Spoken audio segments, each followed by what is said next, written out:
Welcome to the Unstoppable Recording Machine Podcast. And now your host, EYAL Levy. Welcome to the URM Podcast. Thank you so much for being here. It's crazy to think that we are now on our 7th year. Don't ask me how that all just flew by, but it did. Man, time moves fast. And it's only because of you, the listeners. If you'd like us to stick around another 7 years, and there's a few simple things you can do that would really help us out, I would endlessly appreciate if you would, number 1, share our episodes with your friends. Number 2, post our episodes on your Facebook and Instagram and tag me at EYAL Levy URM Audio and at URM Academy, and of course, our guest. And number 3, leave us reviews and 5-star reviews wherever you can. We especially love iTunes reviews. Once again, thank you for all the years and years of loyalty. I just want you to know that we will never charge you for this podcast, and I will always work as hard as possible to improve the episodes in every single way. All we ask in return is a share, a post, and tag us. Oh, and one last thing. Do you have a question you would like me to answer on an episode? I don't mean for a guest. I mean for me. It can be about anything. Email it to me at eyal@urm.academy. That's EYAL@urm.academy. There's no .com on that. It's exactly the way I spelled it. And use the subject line, Answer Me Eyal. All right, let's get on with it. Hello, everybody, and welcome to the URM podcast. One quick little announcement before we get into it. If you noticed that the URM podcast hasn't been very frequent lately, that is by choice. Over the past few years, been podcasting a lot, especially starting with the pandemic. You know, we upped the frequency of URM podcasts and added the Riff Hard podcast. And to be honest, I've just been feeling a little bit burned out on podcasting. And that's not fair to listeners. It's not fair to the guests. It's not fair to anyone. And that's not what I want for any of you out there who get so much out of the URM podcast. So over the past few months, I stepped off the gas a little in order to recharge the battery. The battery is recharged, and the URM podcast is going to resume. First up is someone who is not just a longtime friend of mine. And when I say longtime, I mean, I think we're closer to 2 decades of friendship than 1 decade of friendship. This person is one of the good guys in the music industry, and his story proves to me that anything is possible in music. Anything is possible. It might seem impossible from an outsider, but if you have the right product or the right offering to the right crowd at the right time, and you really go for it with the right partners, you can pull off the seemingly impossible. So my guest today is Frank Godla, who's a musician, the chief company director and co-founder of the legendary media outlet Metal Injection, the Blast Beat Network, and recently MetalSucks. Starting out with a passion for metal in the 80s, he's poured his life into the pursuit of championing the progression of metal for now the last 18 years.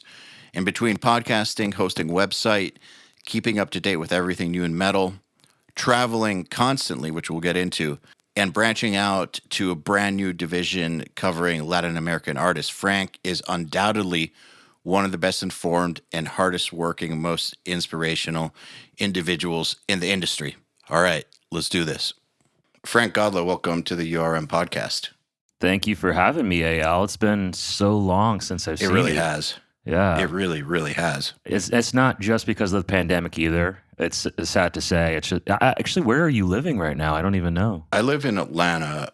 I go back and forth between Atlanta and Milwaukee because my girlfriend and one of my business partners is in Milwaukee, but it's been forever. It seems like Milwaukee's making a comeback, actually, with the Metal Fest and everything. I've been hearing people possibly moving out there. So that's... What's wrong with them? I don't know. They don't want to do that. Don't do it. It seems like an all right place. I don't know. I haven't been there in a while. I mean, you know what? Nothing's worse than where I already lived. So the way I see it is I will move anywhere for a good reason. And I've already done it. Like, this is not worse than Sanford, Florida. So right.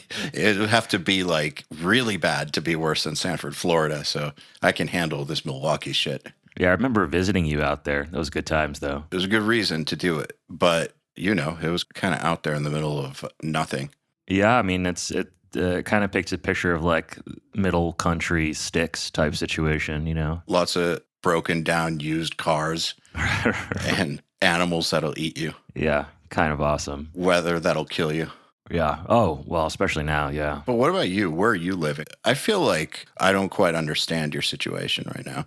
I love that. I'm a digital nomad. That's what it's called, which I didn't even know that term, to be honest with you, until I kind of just started doing it and trying to explain to people what I was doing. I didn't realize this was like a movement or a thing. I went through some really hard times during the pandemic, and it wasn't even related to, the pandemic itself or quarantining or anything. I was just in a really bad spot in life.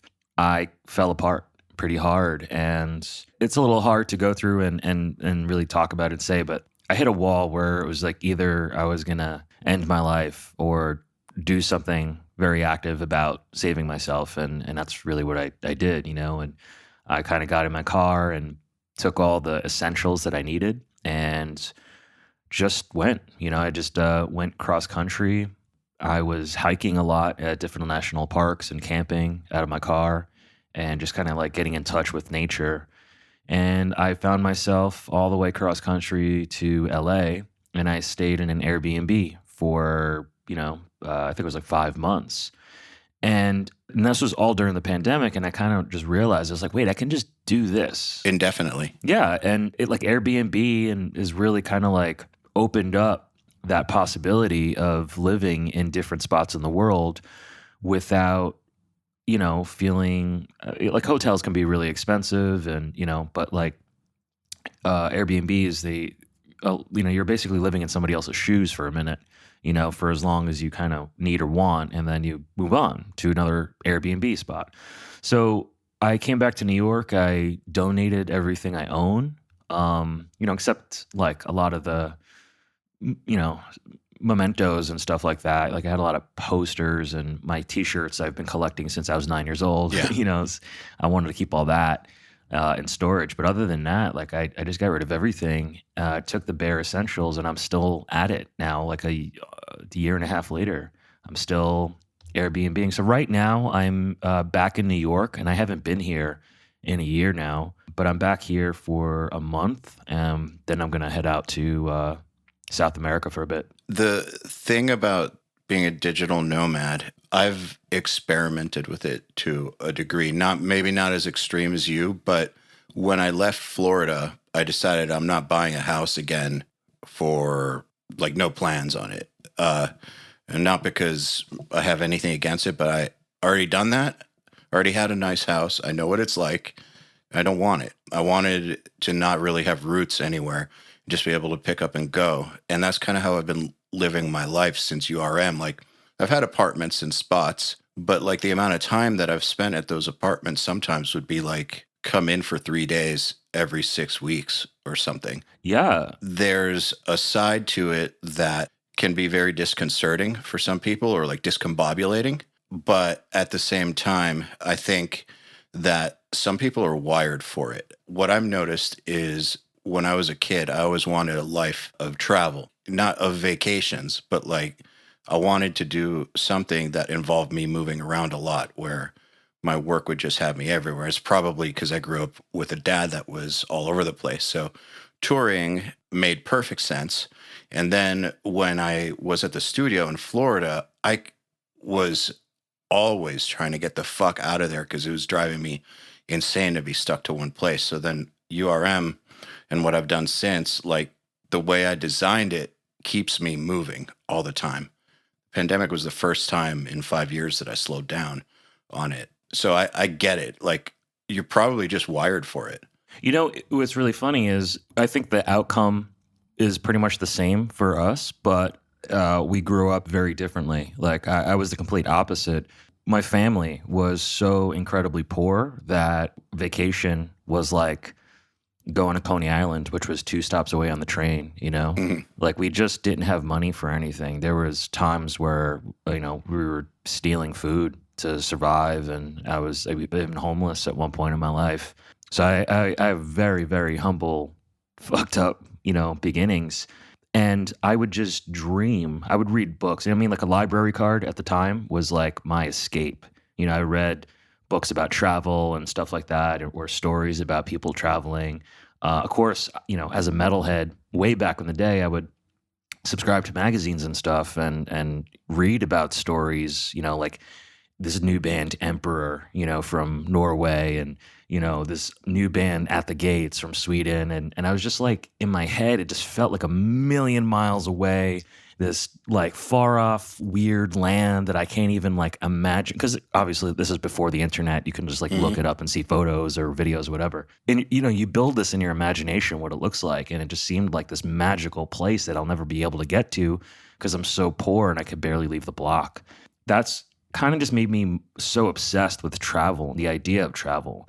And this is what that the whole tattoo on my right arm is about. It's just like a nautical map and everything. But you know what, though? Like, lots of people think they want that, and regardless of their background, they think they want that, and then they get into a situation where they have that, like, being in a band, for instance. Like, that as well as I, that first tour is where most bands break up, or start to lose members, because in reality, most people are not wired for constant travel. Like, I think it's one thing to dream about it and want it, but it's a whole other thing when you actually get it to not only like it, but like rearrange your life to align with that. Well, I've been told my whole life that I'm a typical Sagittarius.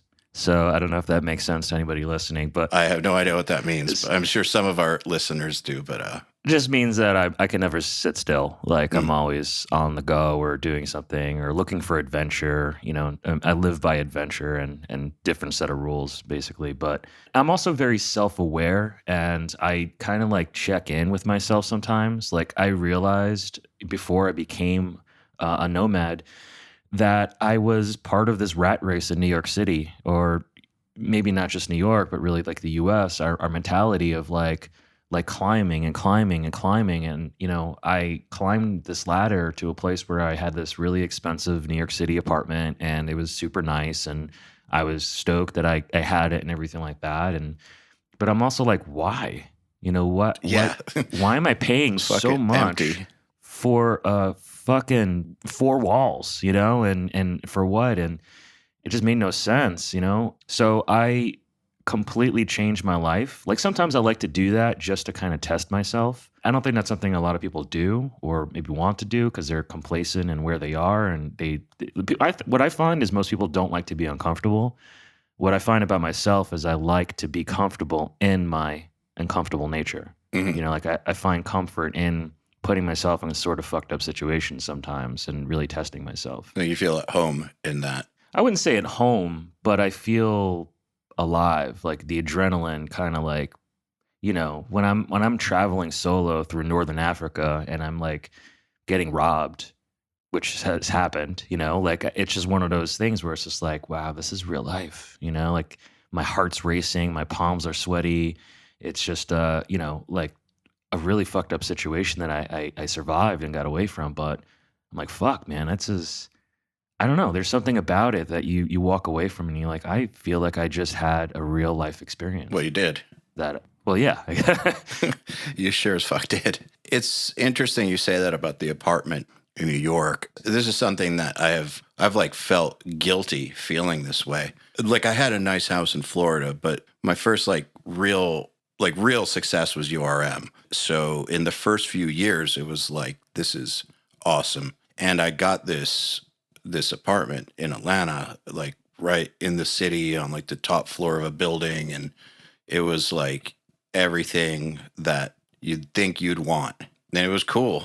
But I was depressed as fuck, and it made zero difference whatsoever that I had it. So it was like on paper, it was this very awesome thing. But in reality, after the first day or two of being there, it was just like any place else. And I realized how privileged I sound saying this. So, whatever. But like that's my reality. So, you only have your own reality to base your opinions and feelings off of. But yeah, like it was a completely empty, meaningless experience to have this thing that I thought I wanted for all this time. Like for all this time, I thought like if I can get to the point where I can afford like this top level view of a city, like I know that shit's going well, and I got it, and was like, well, I guess that means shit's going well, but I don't give a fuck. This like, Yeah, my brain is still broken. dude, I'm totally there with you. You know, as I've told you, like I've come from very humble beginnings, and then after 18, almost 19 years of doing metal injection, and now what I've reached and doing all this and the success, it's just like it doesn't, the success isn't what makes me happy. I don't even know that I am happy. It's just, I guess what you're saying and what I'm saying is just that it doesn't matter what you have, what apartment you have, all the, the luxury items or items in general. It's not what's going to make you happy. What I found has made me happy is living experiences, fulfilling my life with real experiences. And you don't necessarily need money for that. But I mean, it helps, It helps, but I think experiences and relationships. Yeah, I can have like a fucking conversation with a friend that will, I don't know, make my heart explode and make me feel like I've shared a real experience, something that is meaningful. And that means so much more to me than, I don't know, money or a car or whatever. I don't even care about stuff like that. I don't care about cars and whatever. The thing that I wonder though is like that stuff doesn't make me happy, but how much more unhappy would I be if I was failing in my professional pursuits? And I do think that I'd be unhappier. Like I think I'd be way more unhappy. And so I think that while it doesn't create happiness, it fends off misery to some degree. It doesn't cure depression, but it fends off misery, if that makes sense. But you seem like a tenacious person to me. So like if you weren't doing well in those endeavors, wouldn't you just like shift gears or try harder or figure out a way to... Well, yeah. Yeah. I've done that. Exactly. Yeah. I mean, we've all failed and managed our way. And I think there's two kinds of people, like, people who play a video game and they're not winning, so they throw the control down and walk away. Or somebody who continues to try and try until they can beat it, Write their own video game. Right. Yeah, even better. Basically. It's an interesting thing because, like, I was thinking about this too the other day. You just said you don't care about cars. I couldn't give a fuck less about that stuff. Watches, cars, any of that stuff. Like, I don't have that part of my brain that cares about it. And no offense to anyone who does care about it. If you're into that stuff, cool. Like what you like. When people start talking about that stuff, my brain literally checks out. I couldn't be more bored than when people start talking about cars or watches. And the whole time that this has been happening, like URM and things have been going well, I've been thinking to myself, like, if the whole point of all this, like, how hard I've worked and like everything I've gone through was to be able to put a watch on my wrist. I can't equate those two things together. It doesn't make sense, but to each their own, because I do know that like someone who's like a total watch person, and what he tells me is it's not about the watch. It's what the watch represents. Like, grew up poor. This watch is a gauge for what I've done. And okay, if that's what it means to you, cool. Sure, I can see that. And as you said, to each their own. That's his way of kind of flexing, I suppose. Mine was definitely or reminding traveling. himself. or that. Yeah, mine is traveling for sure. I'm crossing off those countries on my bucket list and having those experiences with natives and, that's just how I go about it. So kind of come full circle. I guess that's why I travel so much these days and why I went ahead and did this to my life. It's just so, I find a much more fulfilling life doing it this way. The music industry is like any other industry. I know that there's things about it that are unique, but if you want to have a lackluster, boring life in music, you can have that at any level of the game. Like, you can have a routine bullshit life if you allow it to happen. So just because you're successful in the music industry doesn't mean that you're enjoying yourself or anything like that. And I think it's important that people take stock of their resources. If they're not happy with how something's going, see what it is that they can do to improve it. So like, for instance, in your particular career, your career does allow you to be a digital nomad. And not everyone's career allows for that, but yours does, as does mine for the most part. So you have this synergy, I guess, or this alignment between what you want plus your career allows for it. Right. So fucking awesome. Sort of. I really had to maneuver it that way, though. It wasn't like, oh, well, you work in media. I mean, what other person in media does this? As far as I know, none. It's really just something that I pushed for and had to like put certain things in place to make this possible. Because most people want an office or stuff like that, and I opted out of that. In Metal Injection's history, we had an office for 6 months, and that was really towards the beginning of things. Me and Rob, we just thought like, oh, well, maybe we'll be more productive if we had an office, Yes, I know. Didn't work out that way at all. I got an office once, like at the beginning of URM. Guess how many times I went to it? 5. 0. I had an office for 6 months.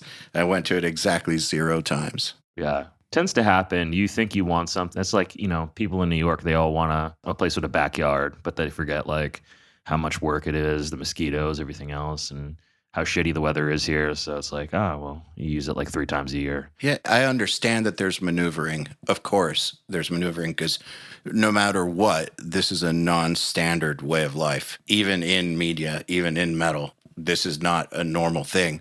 But it is really awesome, though, that your career can be maneuvered into something where this works. Yeah, for sure. I mean, trust me, I don't take it for granted. Every single day, my life is insane. Like totally fucking insane. It's getting harder and harder to just maintain my schedule because it's so nutty, I mean, like I was just on a flight. This happened yesterday when I was talking to your assistant you work with. I flew from LAX to JFK, got in a cab, went to Merrick, Long Island, picked up my motorcycle, rode 2 hours to meet up with Max Cavalera at the show last night in Jersey, and then had to ride an hour back home. And I don't know how I was awake for a day and a half and didn't eat anything and just kept going and going, but that's kind of like just one day in the life snapshot, There's been a lot worse than that too, crossed like from Africa to Mexico. I think it's because what you're doing gives you that energy. So I was thinking about this because recently when I went to Sweden, so finishing the Doth recording basically led right into finishing this Zach Wild course with like no days off whatsoever. So everything was like 18-hour days nonstop for like months. And then immediately the next day, like after finishing the previous night at like 4 a.m, at like 8 a.m, I had to go to the airport to fly to New York and then fly to Sweden. And on the flight, I had to watch and make notes on this other 8-hour course that we have that's coming out next year. And so then when I landed, then I got a car and drove 3 hours from Stockholm to Örebro to get to Fascination Street. And Jens was mixing when I got there. So I just went right into the session and like worked with him till like 10, 11 p.m. But I didn't feel the pain at all. Like it's what I wanted to be doing. Everything I was doing the whole time gave me the energy. I crashed out afterwards, but I feel like it's like the same thing. Like you're doing the stuff that gives you the energy to like make it through shit like that because it's cool.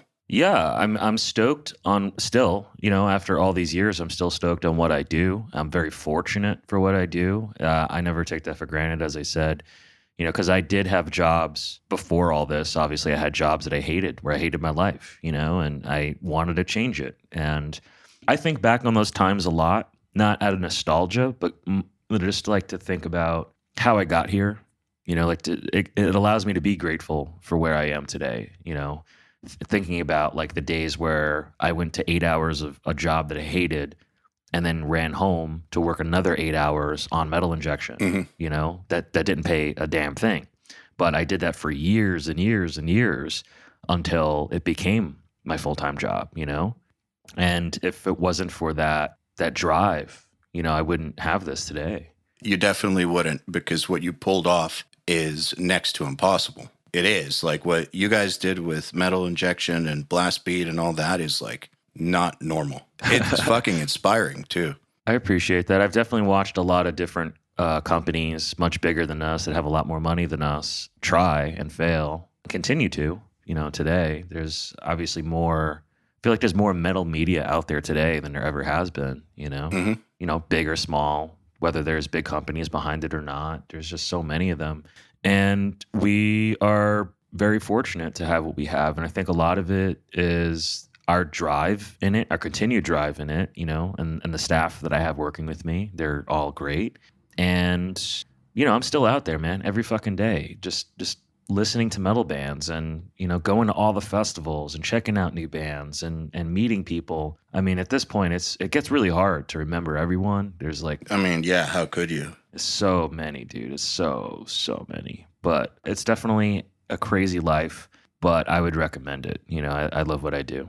I think that what's really important, in my opinion, for listeners to glean from this is it really is possible to pull off the seemingly impossible if you're willing to pay the price, basically.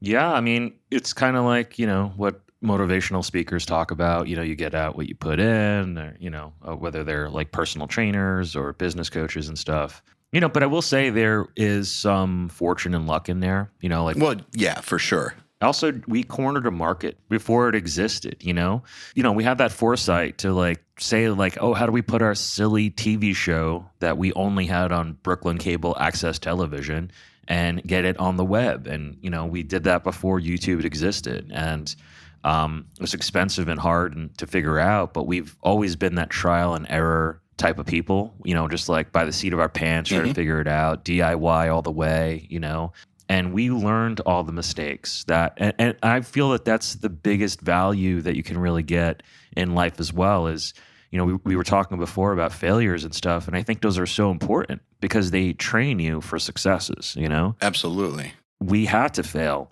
and had to make those mistakes over and over again to know what worked. And I think we were willing to be those people who, kind of like a pro skater would, if they fall down, they don't walk away from it. They just get up and try again. And that's the kind of mentality that we had that got us to where we are now. I think the cornering a market that didn't even exist, that's huge because that's what we did too. And the thing is, I'm not saying that no one could sneak up on us, but it's going to be really fucking hard in metal to sneak up on us because we went so hard at the beginning to establish something in metal that did not even remotely exist. And, by the time anybody had realized what was going on, we were entrenched. And I think that is exactly what I saw you guys do back in the day. That's what I've thought is so impressive about it was, back then, I remember you guys coming to shows. I'm not sure that people know how long I've known you guys, but I've known you guys since forever, over 15 years now. So I remember... Yeah, I want to say 2005 or something. Yeah, over 15 years. Back then, there was metal media, but it wasn't like you guys were doing. It was either big time, on MTV or something, or it was blabbermouth, which is just written news, or really, really shitty video interviews. The shittiest you can possibly imagine. There was nothing quite like the way you guys were doing it, where it was people from the community who were actually fun to hang out with, just coming out and hanging out. It was a whole different thing. And it didn't seem like a big deal back then because you guys were just hanging out and part of, I guess, the circle. But if you think about it, if you zoom out and you look back, there was literally nothing else like it for a long time, for a really long time. I think by the time people started ripping you guys off, you guys were so established that it was pointless. I mean, that doesn't stop them from trying. I still see people try to rip us off every day, but but yeah, I appreciate you saying that. I mean, we were just kind of doing we were trying to fill a void that didn't exist. And how some bands say they started their band because they wanted to write music that they wanted to listen to. We were doing that with our website, editorial, media, and video. It might have started as a TV show and us hanging out and doing video interviews and stupid sketches and whatnot, but it really went through so many different iterations. We added in the news section and then the review section and then editorials and features. And I mean, now it's like a whole different beast, than what it started out as. And again, a lot of it is, looking at the metrics and seeing what works and making those mistakes and learning from them and moving on and trying new things. I always said, I think if my forte in metal media is probably just having a well of ideas, and coming up with new things and being the first. I mean, like, I'm still the first to do a lot of things. I mean, doing Slay at Home, that was like a massive undertaking. And if it failed, I wasted tons of time and resources, but it did really, really well. And I'm stoked on that. I'm stoked that it resonated with the metal community. How long would you have let it go? How long would you have let it go before cutting it? Do you have like a general rule about like determining when something is a dud? I mean, I guess that's more of a personal thing. Like, it depends on what we're talking about. Like, different projects require more time and attention than others. So it's like if you're pouring something in and it's really kind of overtaking your life, you want to make sure that it's actually working, Something like On the Record, for instance, an idea that I had around for a while, and then I wound up pulling it out in 2012. That really kind of changed the game for what we were doing at Metal Injection, too, because we were doing silly interviews and stuff like that. And it was the first time I think that we like took like a serious slant. It was like a mini series that focused on the changes within metal, how the internet has changed what we do. Like, there was a whole episode about that. And it's kind of like newer day Netflix series that you see, like these mini series. But I wound up doing this in 2012, and it wound up getting written up in newspapers and won an MTV award and all this other stuff. And it was the first time I really thought, like, wow, okay, like something I thought of outside of like the initial, starting Metal Injection. But it was the first time where it was just like this project that took me, 3 months or 4 months or whatever to conceptualize, film, edit, and then get out there, kind of shifted gears, for what we were doing. And since then, it's just all about, I'm always like in competition with myself. I'm like, well, could I do something bigger and better next time, And it gets a little hard, to think those up. Yes. But like kind of like a band who is trying to write their 12th record, or could they still write a meaningful song that's relevant and still going to speak to their fans and still have something catchy that people want to hear, there's all but at the same time, you really shouldn't worry so much about that. You should just try to, do what you want to see, create what you want to see, create what you want to hear, and hope for the best. But I don't know. I think in terms of like a time stamp, it's, I don't know. If we try a new section and it doesn't work after, say, like 6 weeks, within the metrics, and like I would just pull it, Yeah, makes sense. So it's like give it enough time to establish itself, but not so much time that it's like beating a dead horse. Hey, everybody. If you're enjoying this podcast, then you should know that it's brought to you by URM Academy. URM Academy's mission is to create the next generation of audio professionals by giving them the inspiration and information to hone their craft and build a career doing what they love. You've probably heard me talk about Nail the Mix before, and if you're a member, you already know how amazing it is. At the beginning of the month, Nail the Mix members get the raw multi-tracks to a new song by artists like Lamb of God, Angels and Airwaves, Knocked Loose, Opeth, Meshuggah, Bring Me the Horizon, Gojira, Asking Alexandria, Machine Head, and Papa Roach, among many, many others. Over 60 at this point. Then at the end of the month, the producer who mixed it comes on and does a live streaming walkthrough of exactly how they mix the song on the album and takes your questions live on air. And these are guys like TLA, Will Putney, Jens Bogren, Dan Lancaster, Tui Madsen, Andrew Wade, and many, many more. You'll also get access to MixLab, which is our collection of dozens of bite-sized mixing tutorials that cover all the basics. as well as Portfolio Builder, which is a library of pro-quality multi-tracks cleared for use in your portfolio, so your career will never again be held back by the quality of your source material. And for those of you who really want to step up their game, we have another membership tier called URM Enhance, which includes everything I already told you about and access to our massive library of fast tracks, which are deep, super detailed courses on intermediate and advanced topics like gain staging, mastering, low end, and so forth. It's over 500 hours of content, and man, let me tell you, this stuff is just insanely detailed.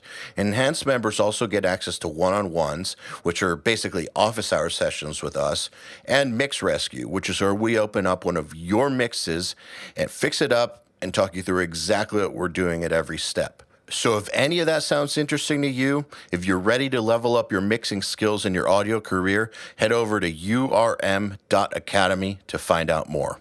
Does the prospect of topping yourself, do you lose sleep over that? Because I know that every single year when I look at what we pulled off, I get this pit in my stomach about how in the fuck am I going to do better than this? Because there's so many things that happen every year that are like the biggest thing I've ever done, or like that took years to put together, that it's like, well, how am I going to repeat this? Like, if this thing took 5 years to put together, how am I going to do that again next year? Did I empty the clip, basically? Am I done? But then I never am. All I do is just get to work. That's really all there is to it, is get back to work. Also, when it comes to content creation, they move so fast, right? And we need an update on the site every 40 minutes. And it's wild how, we have to keep on going and going and going. So we have things being worked on that are long format and take a long time, simultaneously with things that, like news updates, obviously, that have to be up every few minutes. And hopefully between the two, like, you make some sort of impact with people, It's really unfortunate that sometimes the things that take so long, they don't do as well. Like I could make a video that take like a month or 2 months, and I'm like, oh, this is going to be so sick. And then you put it out and it's just like, oh, okay, well, it got like 40,000 views or something. And then something you did as a joke, got like 1 million views. And he did it in like 2 minutes. And that's so frustrating sometimes. It's the same with songwriting. On the production end of things, it was the same. You'd work with these bands that like are glorified local bands, like local bands with a record deal. Like if you heard their pre-pro, you'd be shocked that these bands are big, but they are. And this garbage that you have to like mold that they didn't work hard on at all, charts in the Billboard Top 20. And then you have these other bands that are like fucking, the most elite of the elite of the elite musicians, and like so much fucking care goes into it. And it's like, it doesn't fail, but it doesn't even scratch the surface. And I've seen that many times. I don't mean that like great musicians go undiscovered or something. I don't really buy that too much, but I just mean that like you never can tell. You can never predict what it is that's going to pop off with the public. And oftentimes it's going to be the thing that you're like, that you didn't think of, basically, or that you didn't put that much thought into, that you just kind of did. And it is frustrating. But what I have like learned to kind of accept, or like a philosophy, or just an understanding, I think, for me, is that the amount of time you spend on something doesn't equal its value. Even though we're wired to want something that we spend more time on to be more valuable, the two aren't linked. So just because we killed ourselves for months on something, that doesn't make it more valuable. All it means is we killed ourselves for months on it. The amount of time and effort we put into something does not equal what it will mean for other people. I feel like once I started to really just accept that, my anxiety and frustration went down considerably. You're absolutely right about that, and I completely agree with you. And I think it gets even worse as time goes on, because we are also in a time in a world where people are now evaluating their work with likes, and stuff like that. And I think that's like a terrible way of looking at or gauging, the worth of something, for sure. But it's what we got. Yeah. It is a terrible way to do it, but what is the other way to do it?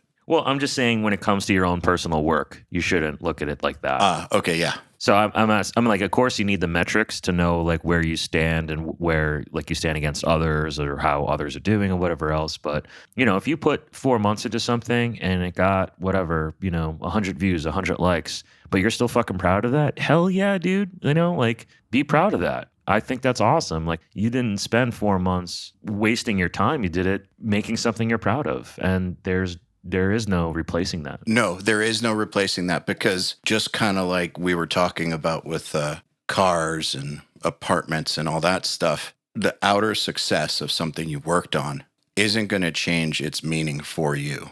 If something got 1 million likes or something, that's cool and all, but if you're not proud of it, that's not going to make you proud of it. It's going to make you think, cool, it got 1 million likes, but it's not going to change the meaning of the thing, in my experience. The one thing, though, that I have noticed is over the years, the things that I have worked really hard on that have not resonated with people that I am proud of, I feel like that's a good lesson, too. Like, I feel like it's important for me to understand why those things didn't resonate. Like, for instance, the Doth self-titled record. Nobody gave a fuck about that one. And worked really fucking hard on it. Really, really hard. And so for a long time, I had this like, well, fuck you, everyone, feeling about it. But then I just started thinking, what about it made it not resonate? And I have some ideas and stuff I won't repeat. For instance, it was mastered super quietly. The drums are raw as fuck. I'm just not sure that that's exactly how DOS should be presented to the world. And the proof is in the pudding, basically. And it doesn't matter how hard I worked on it. The presentation was fucked. And that led to the results that it led to. And that doesn't mean that I'm not proud of the work that went in, but it's a good lesson to see how it does, see if people care, see if they resonate, and then at least analyze it. Doesn't mean that it should sway you one way or another. If it does sway you, it should be, you should consciously be swayed. But it's good to understand, I think. Have you ever considered re-releasing it with a new master? Yeah, and have it sound the way it should sound? Yeah. I mean, it might be a good experiment, to see if something like that would change whether or not it resonates with people. But I've seen bands do stuff like that all the time. Opeth wasn't thrilled with some of their stuff, so they had it redone, which is super silly to me. Like the originals were perfect. Yeah, but you know what? I know what you're talking about. You're talking about Deliverance Damnation, right? Yeah. Those remixes. The thing is, I agree that the originals are perfect, fucking masterpieces, but those remixes are pretty fucking great too. And they're a completely different vision for the songs. And if that was burning a hole through Michael's head the entire time, like, this is not what this record's supposed to sound like it's kind of back to what we were saying about the success is not going to change the meaning of it for you. So if that record, those two records were not what he wanted them to be, then more power to him. I guess kind of like the Dimmu Borgir remix of Puritanical, that's a record that was foundational for me. Like when I first heard Puritanical, it changed my idea of extreme metal. Like I always thought that, like, whenever people talked about Cradle of Filth, I always imagined that's what they would sound like, but that's not what they sound like. Then I heard Dimmu and was like, that's what I thought it should sound like. And so the idea of remixing that album is like, why are you fucking with perfection? But then I heard the remix and it's like, okay, it sounds like previous era Dimmu Borgir. It has a whole different feel to it. It's like way more keyboard heavy. It's like way more like ambient. And if I didn't know the original mix and just heard it independently, I'd probably love it. And so 20 years or so where they've been living with a record that isn't what their vision was, I guess. I understand why fans are like, why the fuck did you do it? But I get why they did it. Well, I mean, for, us fans who've been there with Dimmu and Opeth for so long, like for sure it's or even, if you wind up doing this, the Doth fans will have known that piece of work a certain way for so long and just resonate with that, whether they liked it or not, whatever, but like they just know it one way, and to hear it's done a different way it's gonna be a little bit jarring, you know what I mean? To hear some of your favorite music like done differently. So I understand both sides. I really do. Like I think that if a piece of work was colored or tainted by somebody, that is the thing about working in music, like you are at the mercy really of like other people working with you. You know, your mixer, your producer, your master. If it's a live show, the you know, the speakers, the live sound guy, you know, it's sometimes like it's not a bad show because of how you played, but because of how it sounded, you know? Yeah, and you just have to live with it. Yeah, I mean, I've seen that happen to a lot of bands. I've seen, you know, I go backstage and bands are so upset. I thought it was a killer set because like they played every note perfectly and put so much heart in it, and they were like next to crying because the sound was so fucking bad, you know. And I'm like, yeah, but people will understand. And like, no, they won't. You know, like they'll blame us because like they don't ever think to like take it out on the sound guy or something like that. They're like, oh, that band just sucks, you know. Because people are very quick to judge sometimes. Yes, they are. You know, what's even more interesting is when you see a band get off stage and one person is elated and the other person is throwing bottles against the wall.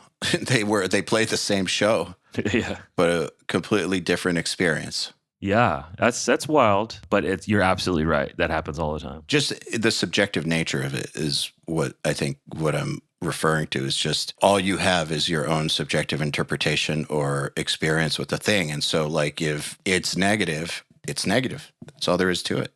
Like when you play a show, how do you usually gauge? Is it like the crowd reaction? Is it trying to get every note flawlessly? Like where do you gauge your performance? It's like this overall feeling, like it's more like the connection. Like, did I get into it completely and forget the world and completely connect with the audience? Like, were we on the same page? And if so, I don't give a fuck about notes or accuracy. I want there to be that next level experience. And if that's not there, then I start to feel really weird, super self-conscious and like insecure. Then I start to care about the notes and stuff. But like those shows where there's just this like, it's almost spiritual, like this bond between you and the crowd and the music. When those shows happen, you might miss notes, but then it really doesn't matter. I love that. That's perfect, man. Yeah, I would hope that more or all musicians want to get there, you know. I know that's not true for everybody though. You know, I've asked that question to many friends, and you had to have experienced it though. I think that's part of it is like you kind of won't get that until you've experienced it. It's one of those things. Like I remember watching A Year and a Half in the Life of Metallica back in the day, and I feel like Kirk Hammett was talking about the energy transfer between audience and musician. And when I was like 15 and hearing him talk about that, I was almost tuning out while I was talking about it. Like I just didn't really get it totally. It wasn't till I experienced it, it like takes you completely out of, I don't want to say it takes you out of reality, but it like alters your reality to almost like this heightened flight or fight mode where like nothing else exists and you can't like simulate that. You can't think your way into it. You can't really rehearse for it. It just happens. And it's like this involuntary thing. So I think sometimes maybe people haven't experienced it. And then if they haven't experienced it, you can't expect them to prioritize that. Once they've experienced it though, I think then it's a different conversation. For sure. And, you know, maybe that is that guy who walked off the stage elated. And then there's, you know, the guy throwing the bottle is fixated on the snare hit that the drummer missed in the third song and this, you know, second chorus. People get really wrapped up over certain things, you know, when you play live. And I've had it both ways. You know, I've definitely had my share of shows that blew me away and I just felt the energy, nothing but. And then there's shows where like I had too much anxiety going in and I just fixated on not fucking up. And then of course that made me fuck up. And then it's just quicksand, you know? Yeah. And that doesn't mean you played badly or anything. No, I'm just fixated on that one fucking tiny mistake out of 40-minute set that ruined my experience. And what's interesting too, though, about that is just because you had that experience doesn't mean the audience did, or doesn't mean that every member of the audience was right there with you. So like, even if I'm talking about this like energy transfer and this connection thing, it could all just be in my head too. It could be that I'm feeling that and nobody else is. But I can't know that. All I know is my experience. And I know that, like, when I've been in that mental state that you're talking about, like the going in with too much anxiety and then hyper fixating and then getting pissed off about this and that. And then, like, it's a shitty show. Yeah. No, you're absolutely right. And like I said, I've had it every way. And I found that like just trying to calm myself before I play is or really do anything is the best way to go. Like when you go in level-headed to something, a performance or getting on stage, whatever, because I am a person who always suffered from anxiety and depression and stuff. And I just have over my 40 years, have kind of managed ways to know myself and help myself get through things, How do you deal with situational anxiety? Like what we're talking about, you're about to go on stage, your anxiety's high. How do you manage it? Yeah, usually I'll take like a few minutes to myself. I thought you were about to say, I take lots of drugs. No. No, I take a couple minutes to myself. I mean, being alone is like a really big part of my life and like because I think, as I was saying before, like life's just nuts and like there's always so many people around me. I find that like sometimes an escape, even to the bathroom, like I don't necessarily have to go to the bathroom, but it's a good place to escape people sometimes, if you don't have a dressing room or whatever else, but just sit there, sit in a mirror, look at yourself and breathe. And kind of center yourself, and then go out and do it, and you're fine. At least for me, that's something that works for me. Breathing, kind of centering myself. I also try to meditate every day and work out as well. That definitely changes my entire mood and focus. I was thinking about a conversation I had with Nurgle the other day, actually. I don't know why this just popped into my head. It was like a conversation we had on Ozfest in 2007. Some conversation. Who knows where. We were talking about prep time for live. And we were both on the same page that, like, in an ideal situation, you'd have like a full hour where like you can warm up and you can like get your head in the right space and like do some exercise and like connect with the band. And like there's this whole process and ritual almost. But what if that doesn't happen? And I remember him saying, I can still do it in 5 minutes. It's not ideal, but I can get myself there in 5 minutes. I just do all that stuff quickly. I remember him saying, so like so it's like regardless of the circumstance, he is going to do whatever he can to get into that mental state. And I'm sure it's far more developed now because, he's been at it that much longer, but like, he already had like a set of techniques and practices that got him from every day to fucking conquer frontman of behemoth mode, like within 5 minutes. I mean, everything in life is practice. Yes. You know what I mean? So, even something as I don't want to say simple, but something like that where most people don't really think about that, that life or that part of a performer's life, that is something that even they have to practice, beyond the writing and the practicing their instruments and whatnot. That's something very real, that they have to go through. The transition between regular life to conquering an audience, that's a major, major shift in mentality, I think.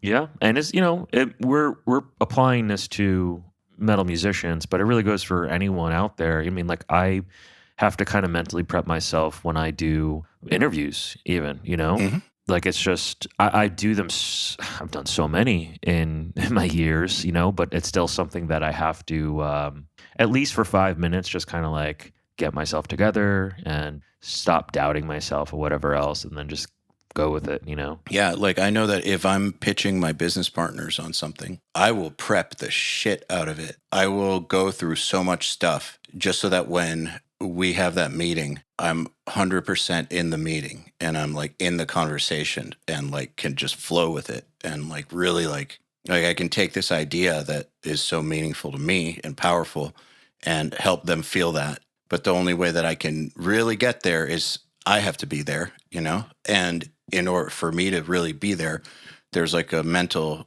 exercise I have to go through and it takes a little while. Like it involves like thinking of everything wrong with the idea, what they're going to think is wrong, even if it's not wrong, what will happen if this goes right, all kinds of stuff. I have to like really like spell it out for myself. However, I don't always have that luxury.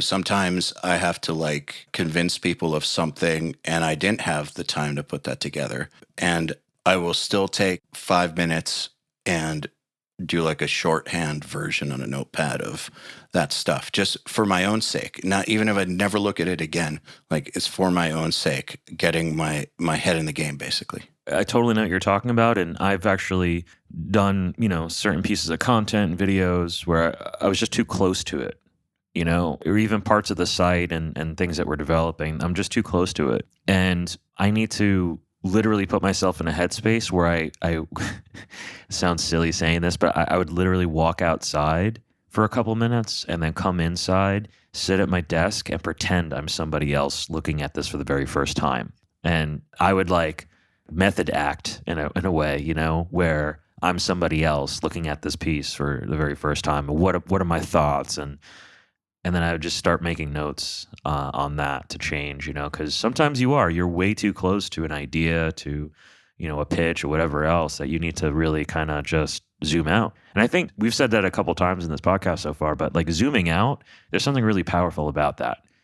Just kind of stop, zoom out for a second, and things become clearer sometimes. Yeah, you zoom in when it's time to do the heavy lifting and stuff. And I think about it in terms of tracking, like on some of the new Doth stuff, like there's 8 rhythm guitars happening at the same time, like playing the exact same thing. And in order to get it sounding like 2 guitars, there can be no wiggle room between the takes. They have to be the exact same thing. And that means I need to be able to play it the same way over and over and over and over again, which means really getting inside of the riff. But you zoom out, is the riff even good? Like, because if it's not, what the fuck am I doing? Like practicing it enough to get it that tight? Like it's pointless to even fuck with it. So without zooming out and like asking yourself, is this even worth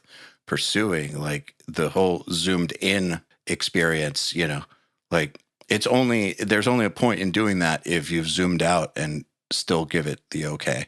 Right. Absolutely. Yeah. And by the way, I mean, everything you showed me of the new Doth is so fucking amazing. Thank you. I'm really looking forward to it. So thanks. I appreciate that. A lot of work has gone into bringing that back from the dead. Yeah. I'm stoked, man. I was always a big fan, as you know.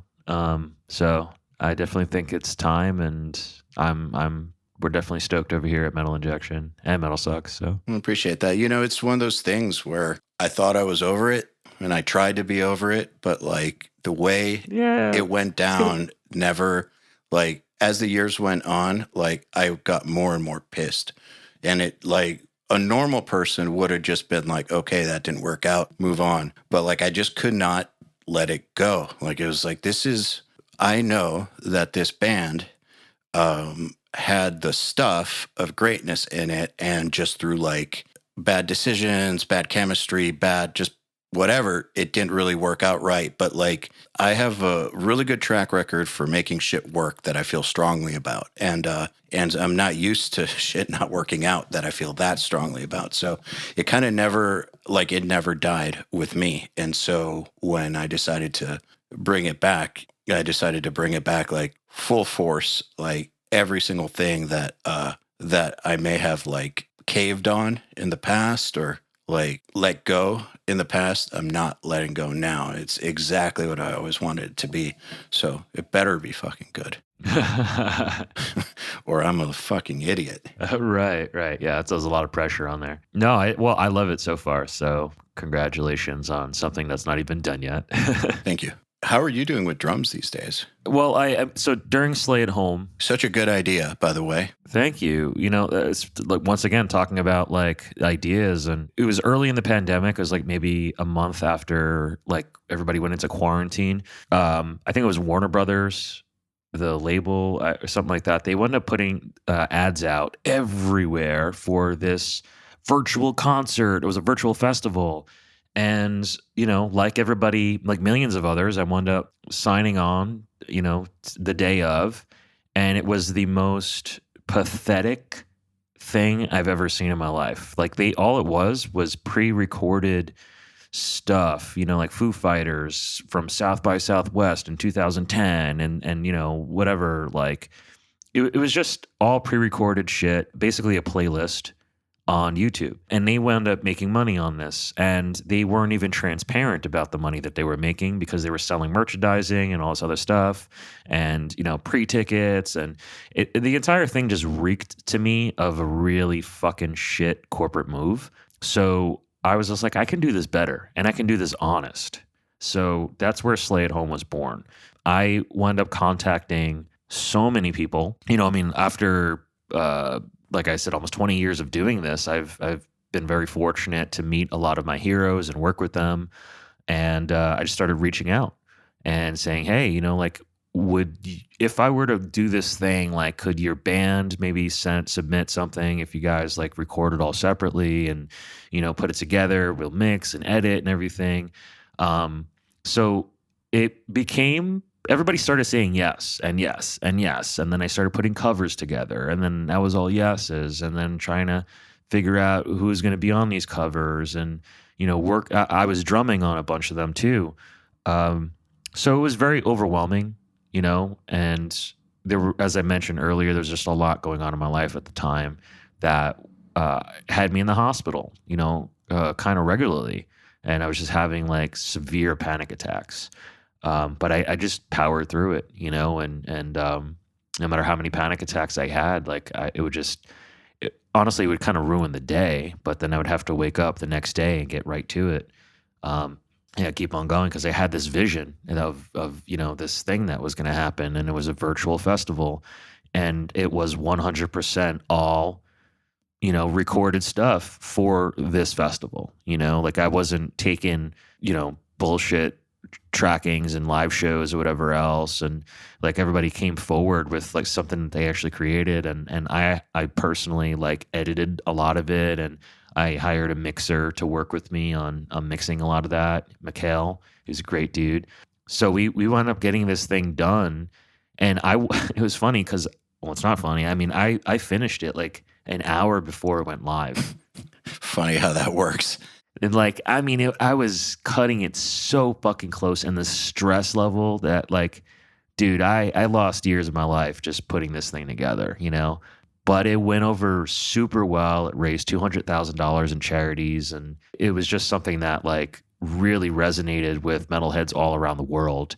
And that to me was kind of the biggest and proudest thing was the community that was behind it, like all the comments, and we had the live chat room and everything, and people checking in from Japan and Germany, Australia, Europe, US, Mexico, literally everywhere in the world, just tuning in for this thing. And I forget, at one point I looked it up, it was like almost 200 countries, and I was just like, fuck, this is, yeah, I was so stoked on that, just to have the idea of people from 200 different countries just coming and watching something together from around the world, So I don't know. I was really stoked on it, and it did really well.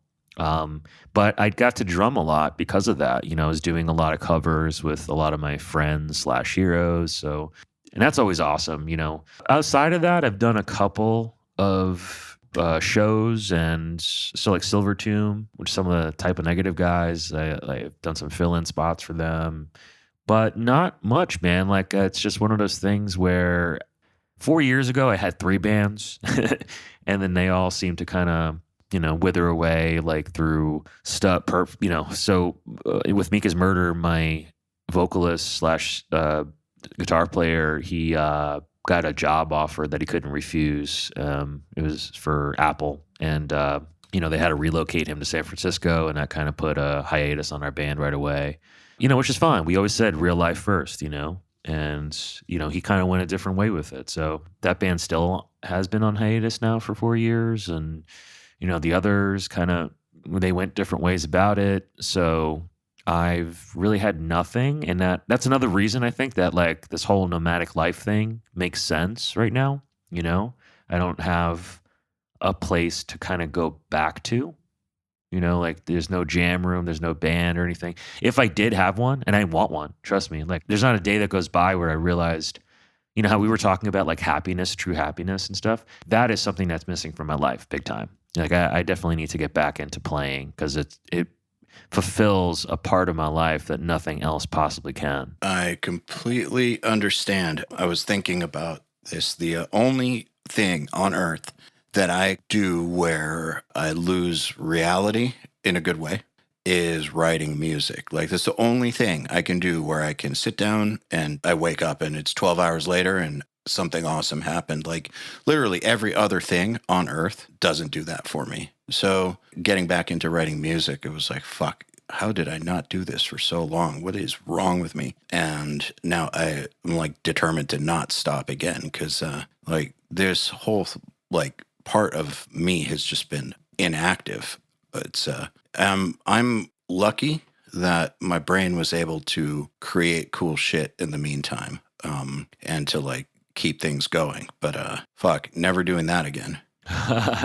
You know, so I've especially because of Slay at Home, I learned, you know, how to use DAWs, and I bought an E-drums, an E-set, and picked up Tune Track to replace the sounds and everything. So I can get like some solid recordings going. I did make a record actually. It was called a death metal record called Night Soil with my good friend Nick MD.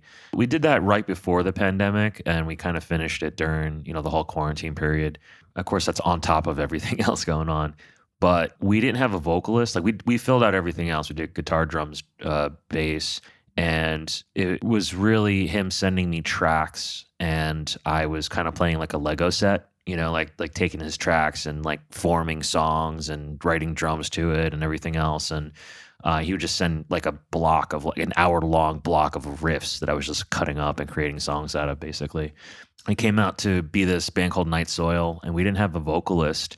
So once again, I just enlisted more friends. You know, I called on Trevor Sternad to sing a song, and Dave Davidson, and you know James from Ghost. Basically, every song features a different vocalist on there, so that was really cool. You know, we talked about maybe messing around with like another EP or something, but ultimately, it was kind of a weird project because, well, first of all, I'd never done anything like that where it was like we were completely separate. You know, I was doing this by myself, really, and I even tracked the vocals and everything, and then Will Putney mixed and mastered it, but it didn't feel like a band. You know what I mean? Like I'm the kind of guy that needs to be in a room with dudes working shit out to feel good about it. You know, and like I've tried to write stuff, you know, my own solo stuff as well, and I don't know. I keep hitting these walls, and it just doesn't. I mean, it sounds like you have a great time doing that, you know, and you can do that. Yeah, I was just thinking how like I love collaborating with people, but I am perfectly content by myself just writing. Some part of the process I have to do that and then bring other people in. But like I feel like something's missing if I don't get to do that. We're shortchanging the music if like I haven't had my like alone time with it. That's interesting. Yeah, I'm kind of the opposite, man. Interesting. I really, really need that camaraderie or like bouncing ideas. And I love arguing about a fucking note for half an hour in a song that probably nobody else is going to notice because that's the kind of passion I think that drives me or us, you know, or the project to kind of move forward. Yeah, I don't know. I always thought of like music. I envy that. I really do. I envy the people who can just sit there by themselves and write songs, you know? I'm not that person. I need to finish the thought though. Like I never, ever consider it complete until the other people have done their thing. Anything that I've just written on my own is unfinished. It's not music yet if it's just me. So like for me, the collaboration is super important actually. I feel like that's what takes it beyond me and makes it like an actually awesome piece of music is when you do bring the other people in and let them shine and do their thing and all that. I just need to do my thing first. So I need both, but I get it. If it's not like your thing, then what I think was important is that you know that about yourself, because then you can create situations that work best for you. Oh, yeah. Going back to what we were saying before, but I am very self-aware, and I think that, you have to kind of take inventory sometimes on who you are and how you feel about things so that you can play to your strengths. I became good friends with the guys in Typo, and like I would always hear their stories about Peter.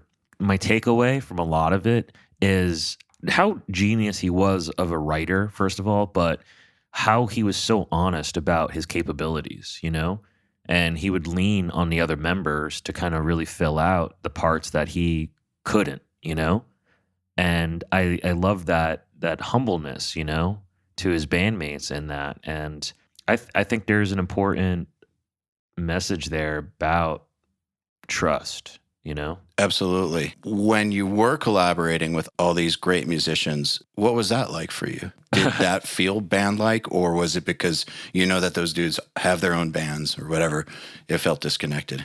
Very disconnected because, first of all, I'm working with David Vincent on one track while I'm also working with Dave Davidson on another track, while I'm working with Alex Skolnick on another track and Kenny Hickey on another track.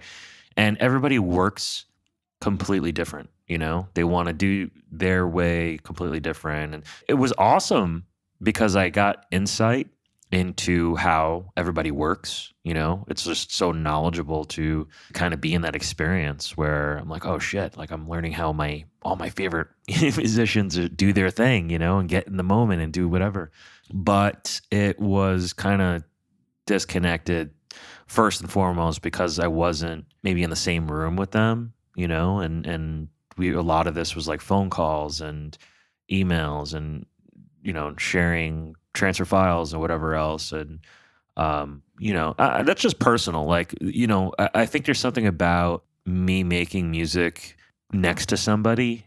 Like that's where it feels like, all right, this is something happening, When I'm transferring files or whatnot, it just feels sort of disconnected to me. Yeah, I totally understand. It's interesting because again, music is such a personal, subjective thing. The new Doth has a bunch of features.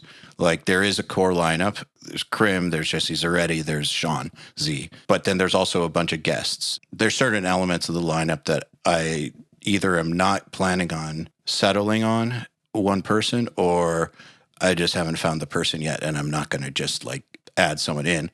And so in the meantime, having really amazing people fill that role. But then thing is, for me, what's really cool about it is having it still retain the DNA of Doth and still be 100% Doth, even bringing those people in. I can't mention the names on the podcast because we're going to announce them later. To me, what was really cool about it was like if you have a soloist who's not in the band, who's well known in another band, he's not going to join the band. How do I create a part? Like if I understand their style, first of all, I'm only inviting people in who I think their style would work. But if I bring them in on a guest solo, the challenge is on me to create a part that they can play over that will sound totally organic to the band and the song, to where it doesn't sound like their band. Like it still sounds like them, but like a natural part of the song in this band. And to me, that's a really fun challenge. Yeah, absolutely. And there's something to be said about those people, the guest people who sound like themselves, no matter where they are. Yeah, I mean, there's some musicians out there that, I mean, everyone has their own unique thing, but there's some people who their sound is just so defined. Yeah. I think of like if Andy LaRocque, playing a solo in Slaughter of the Soul by At the Gates. Is like clearly it's all At the Gates, and then he comes ripping out a solo and be like, "Fuck yeah, that's Andy LaRocque, man!" Yeah, there's a lot of personality in somebody's playing that transfers, and I think that's for the greats, like the great players, that there's personality in there, and that's pretty amazing. But they know how to work with the song. They know how to make the song better. That's part of why they're great, I think. Yeah, and it's also, the foresight of the band, as you are, to see those moments where it's like you can have so-and-so play right here and it would be perfect, because you can already hear that. I envy that too, songwriters who can see the big picture way before it's finished. I feel like I'm actually better at that than playing. Like that's what I've always been best at, like way better than playing. Like I always need to work with virtuosos to make up for my limitations playing, but I've always been good at the bigger picture stuff, is like understanding how it all works together and creating basically a stage for them to shine on. Like I find that fun, like fun and fulfilling actually. Yeah, that's interesting. So you think of yourself a better songwriter than a player? Yeah, 100%, 100%. Like I'll never be a virtuoso compared to the people that I'm working with now or have worked with in the past. Like people are aware of EYAL, you know, like that dude is like one of the greatest guitar players on earth. Like there's no world in which I could even come close to how he plays, regardless of, even if I practice 5 times as much as him. Like there's no world which that would happen. And that's how it is with a lot of the people that I've worked with or working with now. They're like Olympic athletes, basically.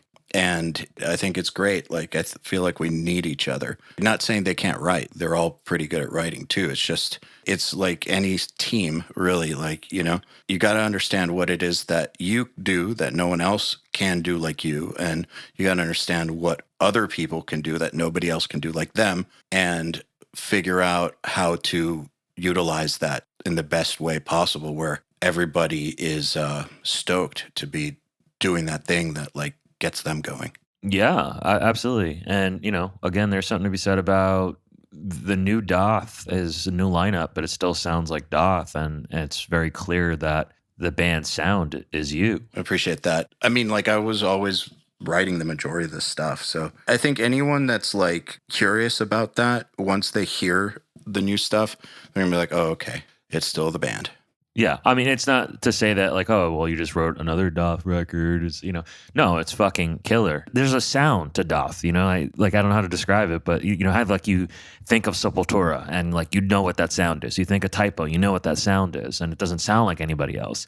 Doth has that too, you know. Like you have a very specific sound to what you do. I appreciate you saying so. To me, that's the most important thing. Like it's like the priority. Yeah, and it's like the hardest fucking thing to do, you know, like to to be unique in a sea of millions is so hard, man. You know, and I feel like that's what everybody should be chasing more than anything. You know, like every time I do like panels or whatever else, and you know, people will ask questions like, "Well, how do I get my band noticed?" or whatever else. I'll be like, find out what makes you unique in the world. We know we've had a million thrash bands. We've had a million black metal bands, and you know, they're just more and more every single day.